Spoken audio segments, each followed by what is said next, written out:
Hello, my name is Saman Maurya. I am second year MBBS student from GMC Badaun. तो मैं देख रहा हूँ कि अब नीट के रजिस्ट्रेशन होने लगे हैं, तो उसमें क्वालिफिकेशन कोड्स पढ़ते हैं। इसमें बहुत दिक्कत होती है। जब मैंने भरा था तो मुझे भी समझ नहीं आ रहा था कैसे क्या भरना था फॉर्म। तो जब मैंने भरा था तो मैंने एक बार ट्वेल्थ पास करके तुरंत दिया था, उसके बाद एक बार एग्ज़ाम और दिया था, तो मेरा एक साल ड्रॉप हो गया था। तो फिर पहले साल मेरा कोड कोड दूसरा भरा था, दूसरे साल मेरा दूसरा भरा था। तो ऐसे कोड चेंज होते रहते हैं, तो हमें पास देखना है कि कौन सा कोड हमारे लिए डालना है।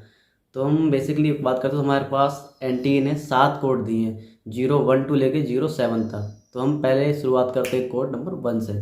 तो कोड नंबर 1 में क्या है कि आप कोड 0 1 वो डाल सकते हैं जिन्होंने इस साल नीट क्या कहते हैं ट्वेल्थ दिया है, और जो पहली बार नीट देने जा रहे हैं, ट्वेल्थ पास करके, जिनके अभी एग्ज़ाम हुए या फिर होने वाले हैं, या फिर जिनका रिजल्ट अभी आया नहीं है, तो वो कोड 1 डाल सकते हैं।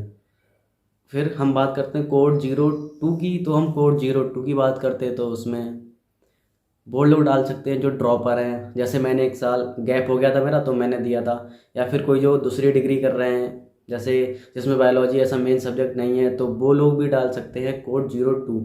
यानी कि कोड 0 2 सबसे सेफ होता है, क्योंकि हम ड्रॉपर रिपीटर्स होते हैं, तो उस हिसाब से डाल सकते हो। लेकिन जब आप अगर आपको कॉलेज अलॉट होता है, तो आपको काउंसलिंग में गैप सर्टिफिकेट लगाना पड़ता है कि आपने दो आप अगर आपका 1 साल का गैप है, 2 साल का, 3 साल का, तो आपने 2 3 साल ही क्या करा है, तो आप क्या कहते हैं एक वकील के पास जाकर गैप सर्टिफिकेट बनवा सकते हैं। फिर हम बात करते हैं कोड 0 3 की। तो कोड 0 3 में कुछ नहीं है कि जो ऐसे कर्नाटका है तो वहाँ पे क्या कहते हैं प्री यूनिवर्सिटी एग्ज़ाम होते हैं, फिर कहें डिग्री क्या कहते हैं एग्ज़ाम होते हैं। तो उस हिसाब से जो कर्नाटका बोर्ड है, वहाँ के जो बच्चे हैं वो कोड 0 3 डाल सकते हैं। फिर हम बात करते हैं कोड 0 4 में कौन कौन डाल सकते हैं, क्योंकि 7 तक कोड है। तो 0 4 में जो क्या कहते हैं मेडिकल से रिलेटेड कोई भी डिग्री कर रहे हैं, जैसे कि कोई बीएमएस कर रहा है, वो उसका मन कर रहा है कि वो नीट दोबारा दे और एमबीबीएस करे, वो डाल सकता है। बीएचएमएस कर रहा है, कोई फार्मा कर रहा है, क्या कहते हैं वो डाल सकते हैं। तो क्या कहते हैं कोड 0 4 मेनली हम मेडिकल के लिए है, कि जो मेडिकल डिग्री कर रहे हैं दूसरी और एमबीबीएस करना चाहते हैं। फिर हम बात करते हैं कोड 0 5 की। तो कोड 0 5 वो बच्चे डाल सकते हैं जो बीएससी फर्स्ट ईयर और सेकेंड ईयर में हैं। यानी जो क्या कहते हैं बीएससी सेकेंड ईयर और फर्स्ट ईयर में हो, जिनके पास क्या कहते हैं फिजिक्स केमिस्ट्री और बायोलॉजी है, या फिर कहें केमिस्ट्री बॉटनी है, फिर केमिस्ट्री जूलॉजी है, क्या कहते हैं बायो का कोई सब्जेक्ट होना चाहिए। फिर हम बात करते हैं कोड 0 6 की।